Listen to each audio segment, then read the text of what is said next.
Sistem informasi adalah komponen yang terintegrasi untuk mengumpulkan, memproses, dan juga menyimpan data. Komponen sistem informasi: hardware, software, telekomunikasi, database, sumber daya manusia. Tipe-tipe sistem informasi: Transaction Processing System (TPS), Decision Support System (DSS), Executive Information System (AIS), Management Information System (MIS), Workflow System, Enterprise Resource Planning (ERP), Expert System, Ancaman keamanan informasi umum, malware, phishing, ancaman persisten tingkat lanjut (APT), eksploitasi zero day, ancaman orang dalam, serangan kata sandi, serangan man in the middle (MITM), penolakan layanan terdistribusi (DOS), serangan fisik, bencana alam, jenis keamanan informasi, keamanan jaringan, keamanan aplikasi, keamanan data, keamanan titik akhir, keamanan seluler, keamanan awan, keamanan IoT. Baiklah, di sini saya akan menjelaskan hubungan etika dan sistem informasi. Yang pertama itu adalah etika. Etika itu berasal dari kata etik, bermakna sekumpulan ajas atau nilai yang berkenan dengan akhlak, tata cara mengenai benar atau salahnya, tentang hak kewajiban yang dianut oleh suatu golongan masyarakat. Etika itu sendiri adalah benar atau salah, adil atau tidak adil, baik atau buruk, sekumpulan nilai yang benar dalam salah satu proses mengumpulkan data, menyimpan data, dan menampilkan bentuk informasi kepada masyarakat. Baru cara menerapkan etika itu terbagi-bagi. Yang pertama, memahami dan mengidentifikasi isu etis. Yang kedua, membuat kebijakan penggunaan yang data yang jelas. Yang ketiga, melakukan pelatihan dengan pendidikan etika. Yang keempat, menerapkan sistem keamanan IT yang dikuat. Yang kelima, mengakui dan mengatasi pelanggaran etika. Kemudian, sistem informasi privasi itu adalah eh, berkaitan dengan data pribadi yang disimpan pada komputer. Terus sistem informasi kebebasan berekspresi merupakan konsep penting karena internet memungkinkan orang di seluruh dunia terhubung secara efisien dan cepat. Kemudian masalah etis tuh terbagi lagi, cara menghindarinya: bersikap proaktif, baru jujurlah, kemudian bertanggung jawab, kemudian menjadi warga yang bertanggung jawab, mengembangkan perangkat lunak. Sekian dari hasil penjelasan saya, terima kasih. Baik, saya akan memegang pembahasan berikutnya. Pertama, saya akan memperkenalkan diri. Nama saya Edward Kitanjaya, or Edward for short. Dan untuk topik berikutnya yang saya akan bahas yaitu identifikasikan perangkat lunak dan perangkat keras. Kita akan membahasnya dari apa arti dari kedua perangkat, apa perbedaan kedua perangkat, dan terakhirnya salah satu contoh dari kedua perangkat. Mari kita mulai dari membahas dari kedua jenis perangkat. Perangkat lunak, atau kita bisa panggil software, merupakan sekumpulan data elektronik yang tersimpan dan dikendalikan oleh perangkat komputer. Untuk komponen keras kita bisa bilang kayak seperti secara fisik kita bisa lihat komponennya. Kayak seperti komponen yang saya tunjukkan. Secara penggambaran kedua jenis sudah kita gambarkan, bisa kita lihat dari secara fisik dan non-fisik. Untuk penggambaran perbedaan, saya akan berikan contohnya software yaitu software akuntansi seperti Accurate sebagai contohnya. Tadi saya sudah menjelaskan tentang apa itu hardware dan contohnya.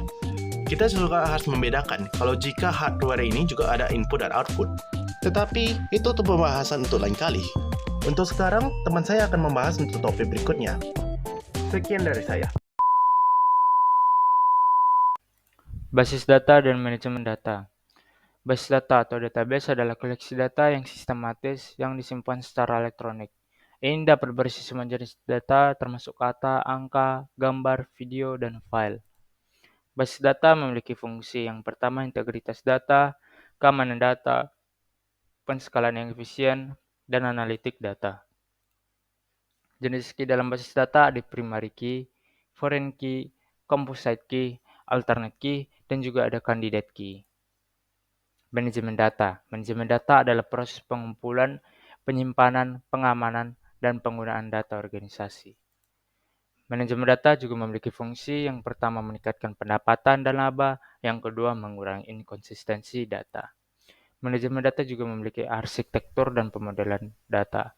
Arsitektur data menjelaskan aset data organisasi dan menyediakan cetak biru untuk membuat mengolah aliran data. Pemodelan data. Pemodelan data adalah proses menciptakan model data konseptual dan logis yang memvisualisasikan alur kerja dan hubungan antara berbagai jenis data. Sekian yang bisa saya sampaikan. Terima kasih. Oke, teman-teman, di sini saya akan menjelaskan atau memaparkan materi tentang big data dan hubungan intelijensi bisnis. Oke, kita langsung saja ke big data. Big data adalah kumpulan data yang sangat besar, kompleks, dan terus bertambah setiap waktu. Data ini dihasilkan dari aktivitas internet dan yang makin rutin dilakukan, baik untuk tujuan pribadi maupun bisnis. Big data juga memiliki karakteristik big data. Yang pertama ada volume, velocity, variety, dan juga ada veracity dan value. Big data mempunyai konsep, yaitu ada integrasi data, pengelolaan data, dan analisis data.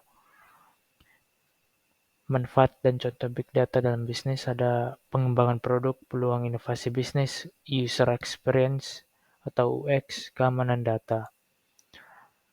Tantangan big data. Yang pertama, pembaruan sistem big data harus selalu diperbarui. Yang kedua, ada kekurangan SDM ahli. Keterampilan ahli big data juga diperlukan. Yang ketiga, ada pengelolaan yang rumit atau pengelolaan big data memerlukan pemahaman yang cukup mendalam. Yang keempat, ada keamanan dan privasi data. Perlu perhatian khusus terhadap keamanan data dan privasi data. Intelijensi bisnis. Bisnis intelijensi atau intelijensi bisnis adalah proses mengumpulkan dan menganalisis data berbasis teknologi yang berguna untuk memberikan insight bagi manajer, pemilik perusahaan, serta pekerja membuat keputusan bisnis di masa mendatang. Pentingnya bisnis intelijensi.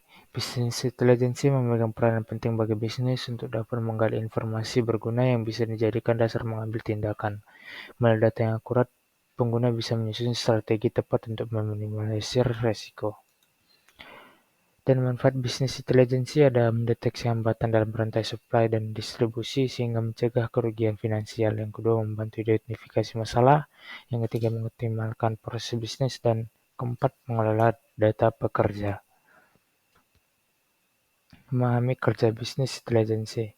Konsep bisnis intelijensi merupakan sistem analitik bisnis yang bertujuan membantu organisasi mencapai tujuan bisnisnya. Informasi bisnis intelijensi tersimpan dalam data warehouse yang memang dibangun untuk kebutuhan organisasi, atau di dalam data mart yang menyimpan sekumpulan informasi untuk tiap departemen. Hubungan big data dan intelijensi bisnis. Big data menyediakan sumber data yang kaya beragam untuk intelijensi bisnis. Intelijensi bisnis menggunakan data dari big data untuk menghasilkan wawasan yang relevan dan mendukung pengambilan keputusan. Sekian apa yang bisa saya sampaikan. Sekian dan terima kasih. Baik, di sini saya akan menjelaskan apa itu jaringan dan internet. Jaringan adalah sebuah istilah yang sering kita dengar dalam dunia teknologi informasi. Dalam konteks teknologi, jaringan mengacu pada suatu sistem yang terdiri dari sejumlah perangkat yang saling terhubung dan berkomunikasi satu sama lain. Jaringan memungkinkan transfer data, berbagi sumber daya, dan memfasilitasi komunikasi antar perangkat. Beberapa contoh jaringan adalah LAN atau Local Area Network, MAN atau Metropolitan Area Network, dan WAN atau Wide Area Network. Sedangkan internet adalah jaringan komunikasi global yang menghubungkan komputer dan jaringan komputer di seluruh dunia. Internet merupakan singkatan dari Interconnected Network. Ini memungkinkan kita berbagi informasi dan berkomunikasi dari mana saja dan dengan siapa saja. Internet pertama kali muncul pada tahun 1969 dengan bentuk semua jaringan yang dibuat oleh Advanced Research Project Agency atau ARPA. ARPA membangun jaringan internet pertama yang kemudian diberi nama ARPANET.